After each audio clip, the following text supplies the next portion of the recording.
Close your eyes for a moment. Imagine a city so vast that it takes days to cross on foot. A city where 1 million people wake up every morning, drink clean water, walk paved roads, read public announcements carved in stone, and live inside a system so carefully engineered that it hums like a machine that has forgotten it was ever built by human hands. Now imagine that city existing not in the modern world, but 2,000 years ago, and the story of how it survived, how it grew, how it fed and protected and informed a population that dwarfed anything the ancient world had ever attempted.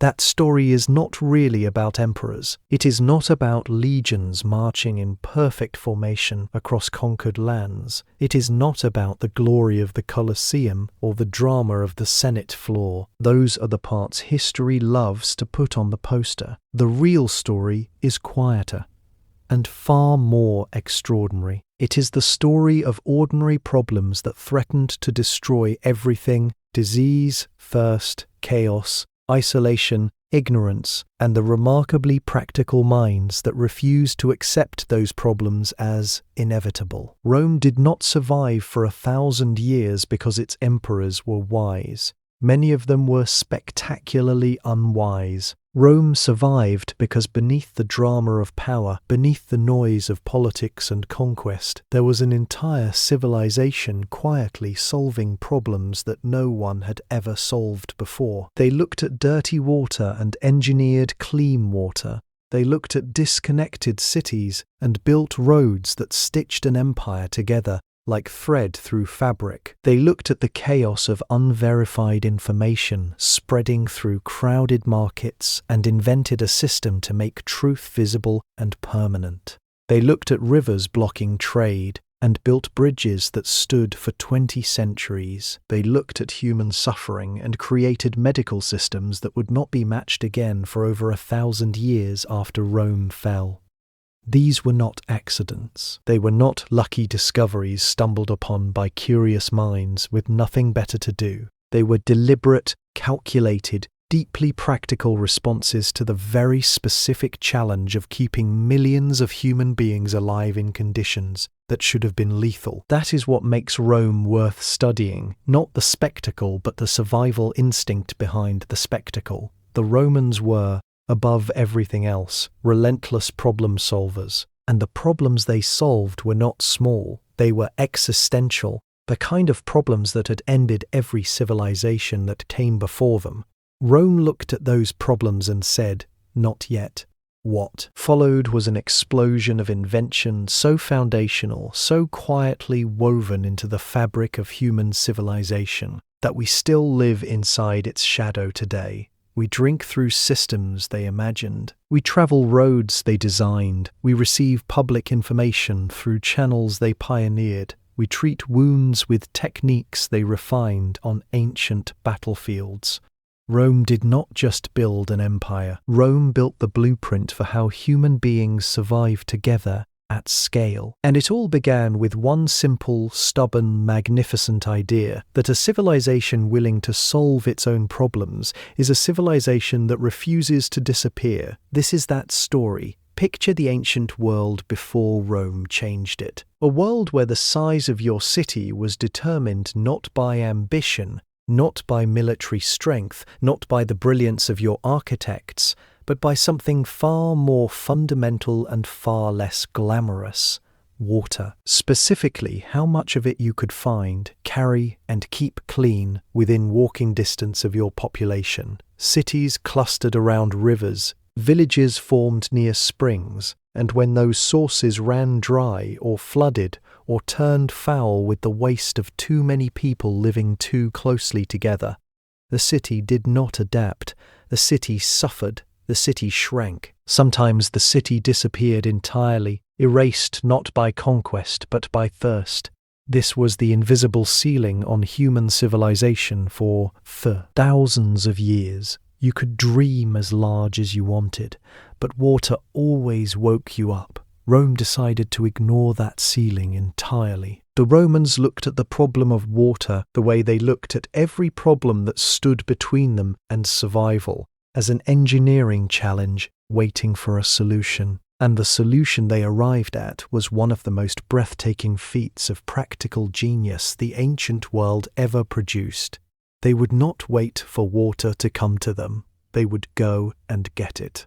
From the mountains, from distant springs and lakes and rivers, and they would carry it through gravity alone, across valleys and hillsides and flat open plains, directly into the heart of their cities. They called them aqueducts, and they changed everything. The engineering behind them was deceptively elegant. Roman engineers understood that water follows gravity with absolute loyalty. Give it a slight, consistent downward slope, and it will travel almost anywhere you want it to go. So they designed channels, sometimes open, sometimes enclosed, sometimes open, sometimes enclosed, sometimes soaring across valleys on rows of towering stone arches that still steal breath from modern visitors, calibrated to maintain that precise gradient across distances that stretched for dozens of miles. At its peak, Rome was served by 11 major aqueducts, delivering an estimated 1 million cubic meters of fresh water into the city every single day. Let that settle for a moment. 1 million cubic meters daily into a city of 1 million people. That is roughly the equivalent of modern water consumption in major cities today, achieved without pumps, without electricity, without any power source whatsoever, beyond the patient pull of gravity and the extraordinary precision of Roman surveying. But the aqueducts were never just about quenching thirst. They were about survival at a scale the ancient world had never attempted. Clean water flowing reliably into a dense urban population meant that the diseases which routinely devastated ancient cities, dysentery, cholera, typhoid, lost much of their power. Public fountains gave the poorest Romans access to the same clean water enjoyed by the wealthy. Public bathhouses, fed by aqueduct water, became not just places of hygiene but centers of social life, reducing the spread of illness across an entire population simultaneously. Rome did not simply build aqueducts. Rome used aqueducts to redefine what a city could be, to push past every natural limit that geography and biology had placed on human density, to prove that with enough ingenuity and enough commitment to solving the right problems, a civilization could sustain 1 million people in one place and keep them alive. There is a particular kind of glory that history loves to celebrate. The moment the last stone is placed, the moment an arch rises above a rushing river, the moment a city drinks clean water for the very first time and doesn't know yet how extraordinary that is. History loves those moments. It photographs them. It carves them into monuments. It writes their names in gold. But history is far less interested in what happens the morning after. Because the morning after the aqueduct is finished, someone has to go back and check it. And that someone, that quiet, unglamorous, essential someone, may have done more to save Roman lives than any general who ever raised a sword. Rome understood something that most civilizations learn only after catastrophe. Building a great system is not enough. A system left alone will fail. Slowly at first, then suddenly, and always at the worst possible moment. A crack ignored becomes a collapse. A pipe untended becomes a source of contamination. A channel clogged with mineral buildup becomes a city dying of thirst while surrounded by infrastructure. Rome decided that was unacceptable, and so they did something remarkable. They institutionalized the act of maintenance itself. They created an official position called the Curator Aquarum.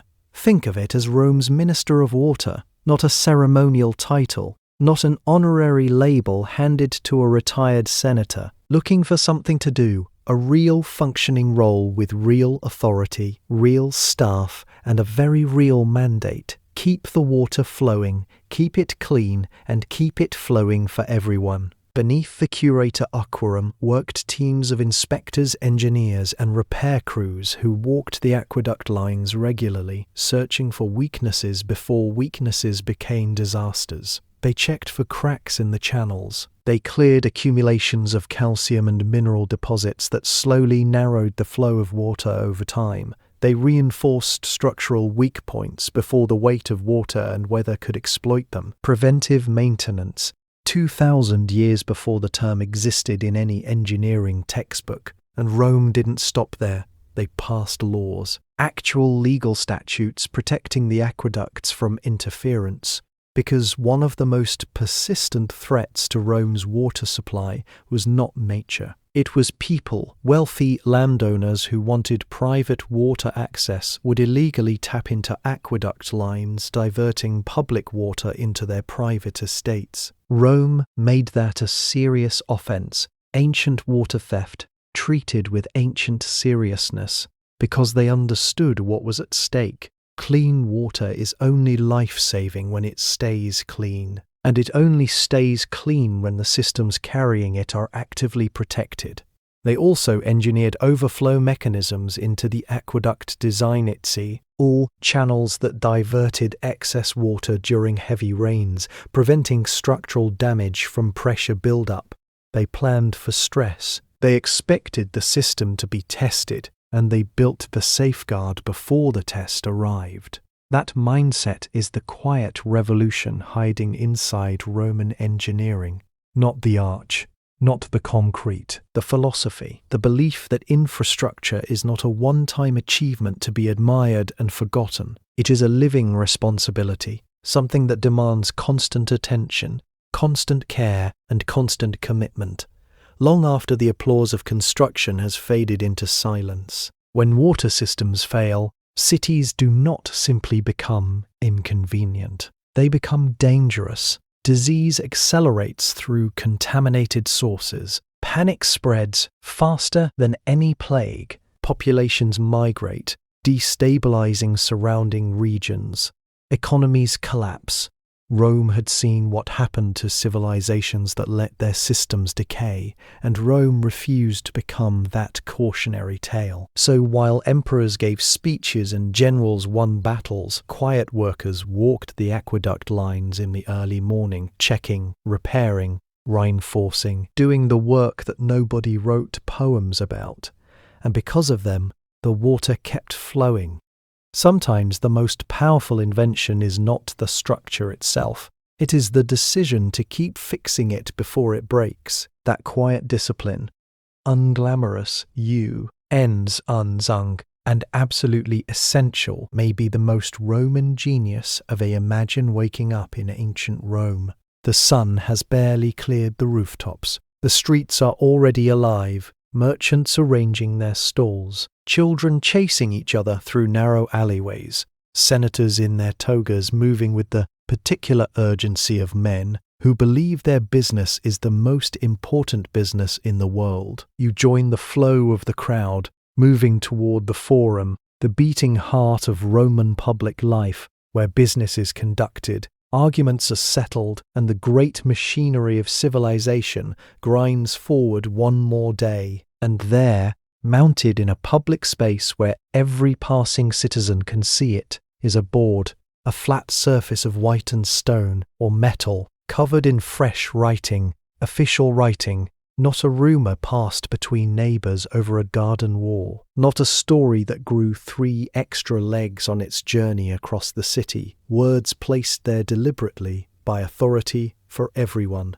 This was the Acta Diurna, Rome's daily public bulletin, and it was, in every meaningful sense, the world's first newspaper. Julius Caesar is credited with formalizing it around 59 BC, though the instinct behind it was older, the recognition that a civilization as vast and complex as Rome could not function on whispers. The Acta Diurna carried announcements of new laws so citizens could understand what was now expected of them. It reported military victories to maintain morale across a nervous population. It published court decisions so justice was not a private secret but a public fact. It announced births and deaths in prominent families, public events, and yes, executions, listed plainly without editorial as official record. It was not entertainment. It was infrastructure. Information, infrastructure. And like the aqueducts carrying clean water through stone channels, the acta dirana carried something equally essential through the veins of Roman society: clarity. Consider what happens to a civilization without it. News travels through mouths instead of stone, and mouths are creative. A military skirmish becomes a massacre by the third retelling. A minor legal change becomes evidence of tyranny by the time it reaches the outer neighborhoods. A death becomes an assassination. A food shortage becomes a conspiracy. Word of mouth does not lie deliberately. It simply cannot help itself. Human beings instinctively add drama to information as they pass it along because drama is memorable and accuracy is forgettable. That distortion is not harmless. Distorted information causes panic. Panic causes riots. Riots destabilize the precise systems of governance and trade and public order that keep 1 million people alive in one place. Rome understood this with the cold clarity of a civilization that had watched lesser societies tear themselves apart over rumors. The acta diverna minimized that risk by making truth visible, permanent, and public. You could walk through the forum and read exactly what your government had decided. You could not claim ignorance of a new law when that law was carved in stone for every literate citizen to see. Merchants could plan around announced trade policies. Communities could respond to public health warnings before panic made response impossible. And perhaps most quietly remarkable of all, those stone bulletins became historical records. Written information preserved events with a fidelity that human memory never could. Future generations could look back and see not the story that survived through retelling, but the fact that was recorded the day it happened. Rome understood that informed citizens are stable citizens, and stable citizens are surviving citizens. Sometimes the most powerful thing a civilization can build is not a wall or a bridge or an aqueduct. Sometimes it is simply the truth, written down where everyone can read it. There is something primal about a river, something that has humbled human ambition since the very first civilization looked across moving water and understood, with quiet frustration, that the world it wanted to reach was right there, visible, tantalizingly close, and completely inaccessible. Rivers do not negotiate. They do not slow down because you have cargo to deliver or soldiers to move or a dying city on the other side waiting for food that cannot swim. They simply flow, indifferent and eternal, doing what water has always done. For most of human history, civilizations built themselves around that indifference. They clustered on one side of rivers. They waited for dry seasons to wade across shallow crossings. They built temporary wooden platforms that served well enough until the first serious storm reminded everyone that wood and river water have a complicated relationship that always ends the same way. Trade slowed in wet seasons. Armies stalled at riverbanks. Isolated communities on the wrong side of a flooding river learned the hard way that geography is not just inconvenient, it is dangerous. Rome looked at rivers the way it looked at every obstacle that stood between its ambitions and reality. As a problem to be permanently solved, the Romans built bridges, not temporary crossings. Not seasonal platforms that required annual replacement and seasonal prayer. Permanent stone bridges engineered with such precision and such deep understanding of how water actually behaves, but many of them still stand today, 2,000 years after the hands that built them turned to dust. The genius was not simply in the material. Stone bridges had existed before Rome. Genius was in the design philosophy behind them. Roman bridge engineers understood something that seems obvious only in hindsight, that fighting a river directly is a losing strategy. Water is patient in a way that stone eventually is not. So instead of building bridge piers that stood flat against the current and absorbed its full force, Roman engineers shaped their piers to be pointed at the upstream end, like the prow of a ship cutting through water. Those angled faces split the current smoothly, directing it around the structure instead of into it. Pressure decreased, stress on the foundations decreased, and the bridge lasted not for seasons but for centuries. They sunk foundations deep into riverbeds, past the shifting surface sediment that floods rearrange with casual destructiveness, down into bedrock that rivers have not moved since before human memory. They engineered arches above, that elegant Roman arch, the same shape appearing again and again throughout their greatest works, to distribute weight across the entire span rather than concentrating it at vulnerable points. The result was infrastructure that connected an empire in ways that transformed everything it touched. Food grown in fertile river valleys could cross to cities that would otherwise starve during flood season. Medical supplies moved without interruption when disease outbreaks demanded urgent rest. On say, military reinforcements arrived before crises became catastrophes. Communication travelled at the speed of a horse rather than the speed of a river's patience. But the transformation was not only practical, it was psychological. Bridges collapse the sense of distance between people. They make the far side of a river feel like a neighbourhood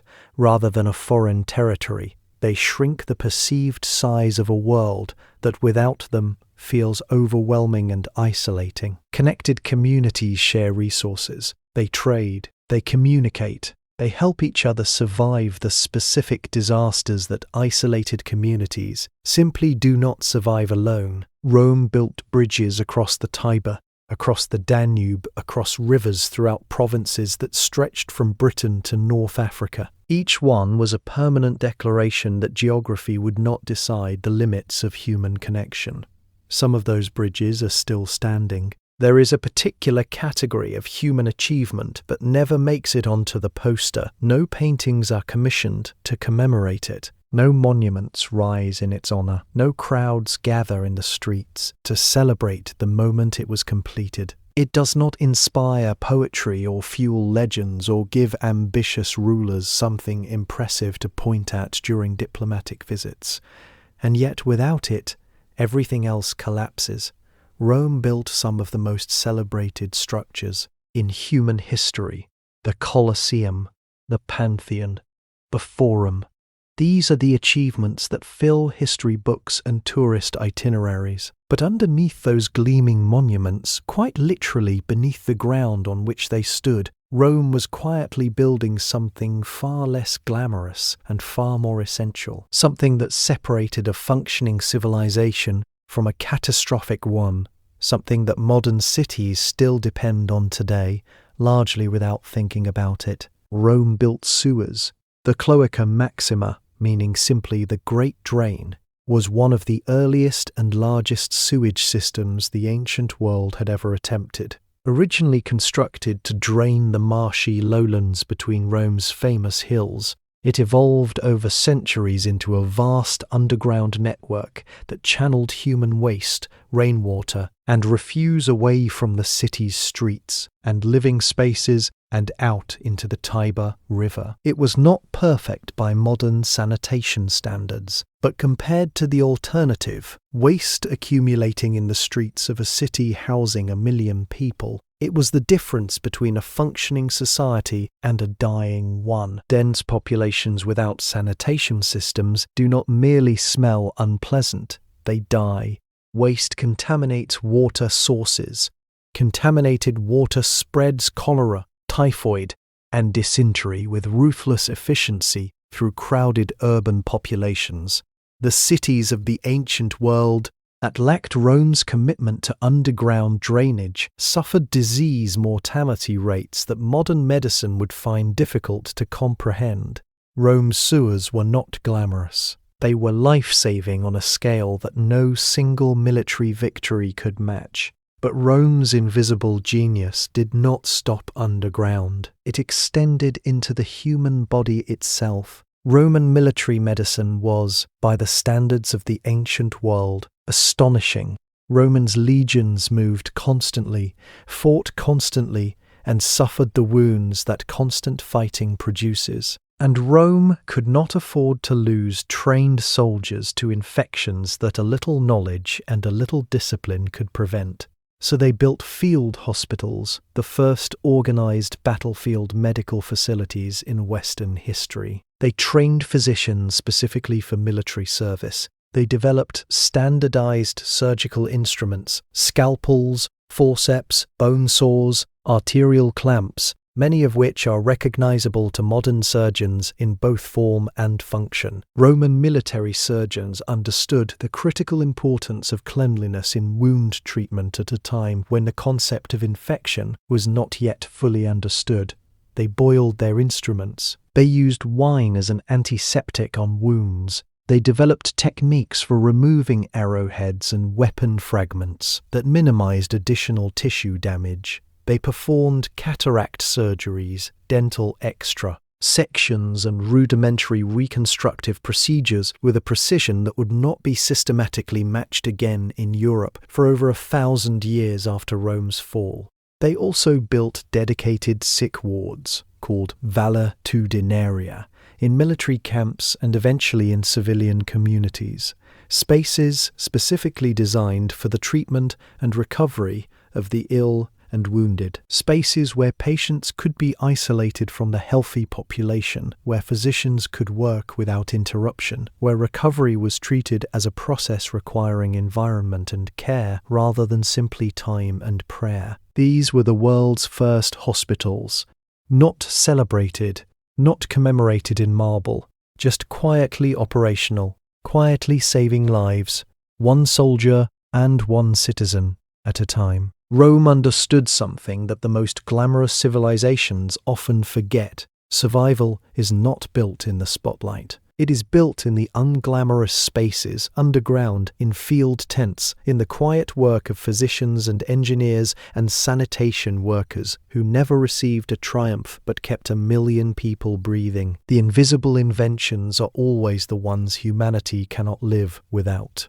Every civilization leaves something behind. Most leave ruins, fragments of walls that archaeologists brush clean with careful hands, piecing together stories from broken pottery and collapsed foundations. Most of what human beings have built across the long stretch of history exists now only as evidence, proof that something was once here, that people once lived and worked and dreamed inside these crumbled walls before time did what time always does. Rome left something different. Rome left systems. And systems, unlike walls, do not simply crumble. They evolve. They get adopted and adapted and absorbed into the civilizations that follow, quietly continuing their work long after the empire that invented them has faded into textbooks and tourist sites. The fingerprints of Roman invention are not buried beneath the earth, waiting to be discovered. They are alive, functioning, present in the world you moved through today, so deeply embedded in the fabric of modern life that they have become invisible, not because they disappeared, but because they became so fundamental that we stopped noticing them entirely. Turn on your tap. Clean water travels to you through a pressurized distribution system engineered on principles that Roman aqueduct builders would recognize immediately. The logic is the same. Move water from source to citizen reliably, cleanly, and continuously. The materials have changed. The distances have grown. But the philosophy, the foundational belief that clean water is a public right, that civilization is responsible for delivering, that philosophy was Rome's gift to every city that came after. Walk across a bridge today. Any bridge. The arch that Roman engineers perfected, that elegant curved structure that distributes weight so efficiently that it has never been improved upon in principle, only in material, still appears in bridges around the world. The understanding that piers should redirect water rather than resist it, that foundations must reach bedrock, that permanent infrastructure requires engineering for stress rather than merely for calm conditions. These insights live in every civil engineering textbook written in the last 5 centuries. Look at the hospital you were born in, the organized medical facility, the trained physicians, the standardized surgical instruments, the belief that the sick deserve a dedicated space designed specifically for their recovery. These ideas trace a direct line back to Roman military medicine and the valetudinaria that Roman engineers built in military camps across 3 continents. Modern medicine is incomprehensibly more advanced, but its organizational DNA carries Rome's structure inside it. Read the news this morning. Public information systems, the belief that citizens have a right to know what their government is doing, that laws must be published and accessible, that official communication should flow clearly and consistently to the population it governs. These principles that underpin modern democracy and men, Oden journalism, were practiced first on stone boards in Roman forums 2,000 years ago. And beneath every modern city, moving silently through underground networks that city dwellers never think about until something goes wrong, flow the descendants of the Cloaca Maxima, sewage systems, drainage networks, the invisible infrastructure of sanitation that prevents the diseases that destroyed pre-Roman cities from returning to destroy modern ones. Every time a city does not experience a cholera outbreak, Rome deserves quiet credit. But perhaps the most profound legacy Rome left is not any single invention. It is the philosophy behind all of them.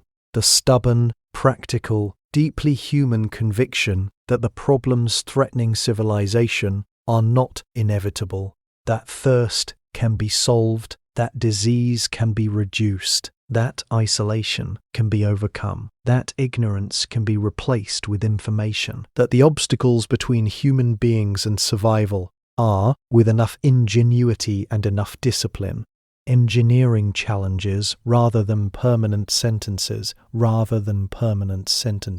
Every empire falls eventually. That is the one law of history that has never found an exception. But before it fell, Rome spent 1,000 years proving that civilization is not something that happens to human beings. It is something human beings build, maintain, protect, and pass forward. The aqueducts still whisper through, "Ugh, modern pipes." The bridges still carry modern weight. The hospitals still hold the sick. The information still flows. Rome did not just save ancient humanity. It gave humanity the tools to keep saving itself, and that quiet, extraordinary, enduring gift, carved not in marble, but in the living systems of the world we inhabit today, may be the greatest invention of all.